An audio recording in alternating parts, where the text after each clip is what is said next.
Para esta sección le doy la bienvenida como cada semana y como ya ocasionalmente los lunes también a José de Jesús, al doctor José de Jesús López Almejo. Buenas noches, doctor, ¿cómo está? Hola, ¿qué tal, Braulio? Muy contento de estar con ustedes como cada viernes y a veces como cada lunes. Muy bien, qué bueno que nos acompaña, doctor, porque hoy toca hablar otra vez sobre el genocidio de Israel y las reacciones que genera en el entorno internacional. Cuéntenos.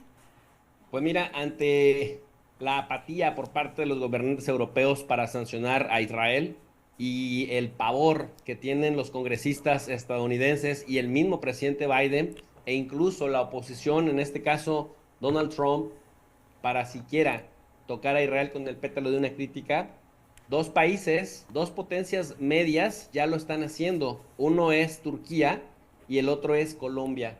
¿Cómo lo hicieron? Bueno, pues Colombia anunció el 1 de mayo el presidente Petro que rompería relaciones diplomáticas con Israel y esto por supuesto que también impactaría el Tratado de Libre Comercio que tienen Israel y Colombia.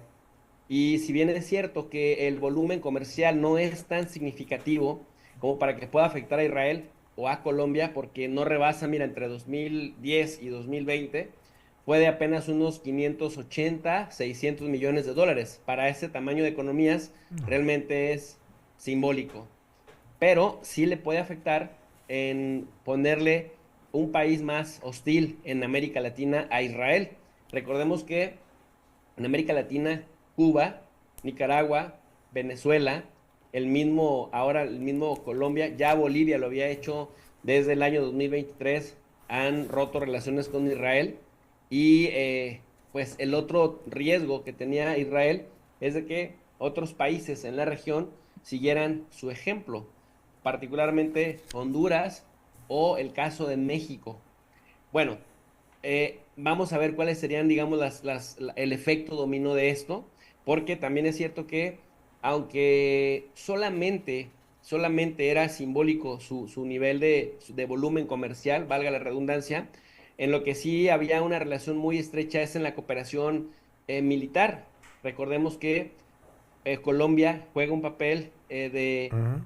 asociado de la OTAN y desde ese punto de vista, hay una cercanía con Israel, que tampoco es miembro de la OTAN, pero que también generalmente se le conoce como uno de los no aliados favoritos de la OTAN por el dominio que tienen los lobbies pro Israel en la política exterior de los Estados Unidos. Eso por un lado.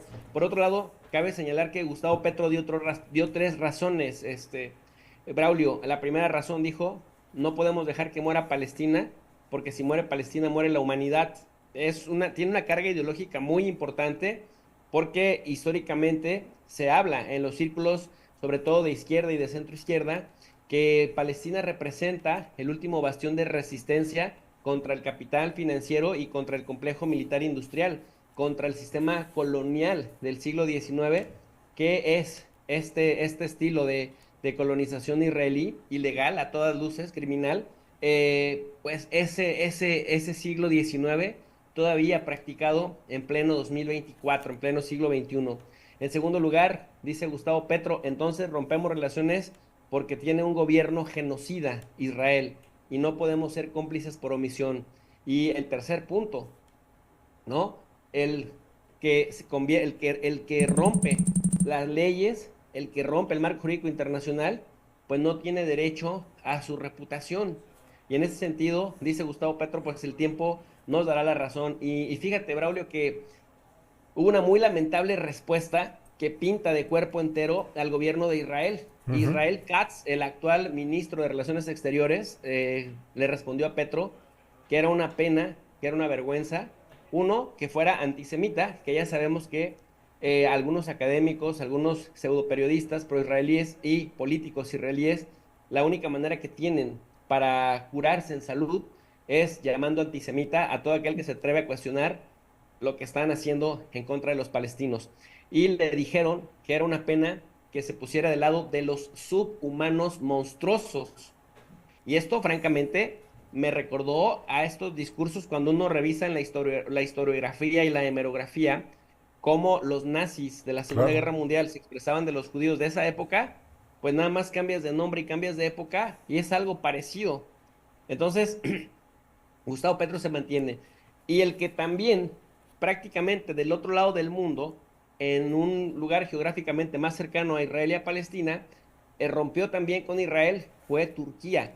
Turquía ya venía hace tiempo amenazando a Israel con que de no desescalar, pues Turquía prácticamente iría congelando sus relaciones comerciales y ya lo hizo. Primero había empezado como un veto a 36 productos que Turquía le vendía a Israel. Allá sí le va a pegar un poco más a Israel porque además del efecto político, del efecto psicológico, del efecto social y del efecto diplomático, el volumen comercial es de unos entre 6.000 y 8.000 millones de dólares.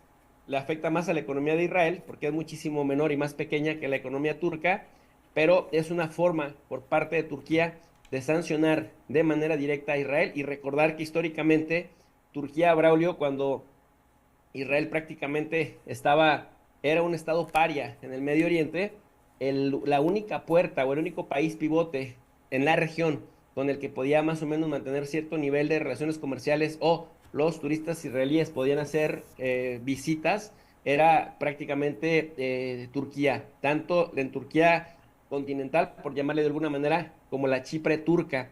En ese sentido, pues, Recep Tayyip Erdogan por fin pasa de las palabras a los hechos Ujú. y ha empezado a prohibirse, a boicotear la venta de productos a Israel hasta que hoy de plano dice, rompemos relaciones comerciales y pues el Israel Katz, el ministro del Exterior, también se refirió a Erdogan como antisemita, pero a Erdogan le aplica la otra forma, la fórmula de es usted un autoritario y tendrá que pagar por romper el derecho internacional, en este caso por no cumplir con contratos de compraventa. O sea, de un cinismo y de un descaro que me parece asombroso, Braulio.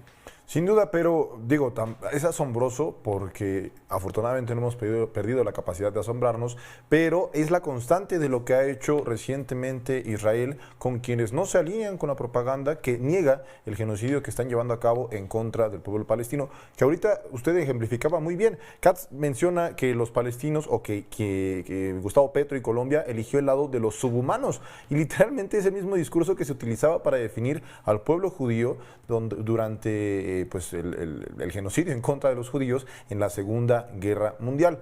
Doctor, me gustaría antes de terminar platicar sobre un tema que mencionamos la semana pasada y fueron estas manifestaciones en campus universitarios en Estados Unidos. Esta semana se instaló un campo pro-Palestina en la UNAM.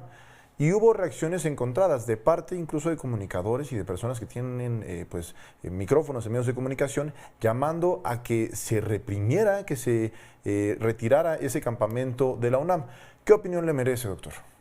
Me parece que son una verdadera vergüenza y me parece que el tiempo pondrá a cada quien en su lugar bajo el ente de la historia, porque en el calor de los hechos, pues hay pasiones desbordadas, hay filias y fobias, pero el tiempo siempre pone a cada quien en su lugar y esos que utilizan un micrófono para difundir mentiras, para avalar y para hacer apología de un genocidio, normalizando que hay subhumanos y del otro lado hay democráticos que solamente se defienden. Me parece que digamos, la historia nos podrá cada quien en nuestra justa dimensión. Y nada más para comentar algo y cerrar, mi querido Braulio, es que en Estados Unidos ha sido tanto el descaro por parte del gobierno estadounidense que de inmediato lanzaron una ley bipartidista, un proyecto de ley bipartidista en el Congreso de los Ujú. Estados Unidos para castigar el antisemitismo en los campus.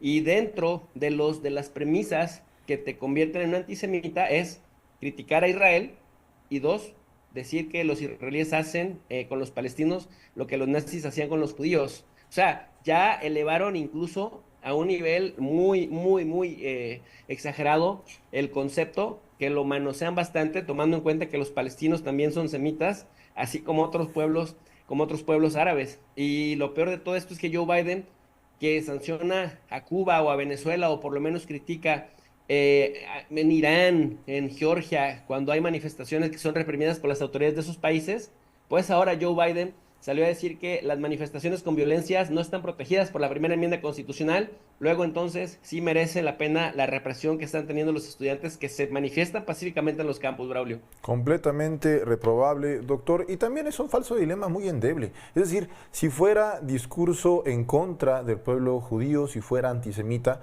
no habría también pues gente del propio pueblo judío que se solidariza, porque tiene una visión humana de la vida y del pueblo palestino, que se solidariza con los propios palestinos. Doctor, qué gusto escucharlo, nos vemos por acá, salvo que algo pase el próximo viernes. Gracias, Braulio, buenas noches. ¿Dónde podemos, antes de irnos, dónde podemos seguir su análisis y su contenido? En YouTube estamos como Tu Profe de RI. RI significa Relaciones Internacionales, y ahí les esperamos con muchísimo gusto, Braulio. Gracias. Estaremos pendientes, doctor. Le mando un fuerte abrazo. Fuerte abrazo.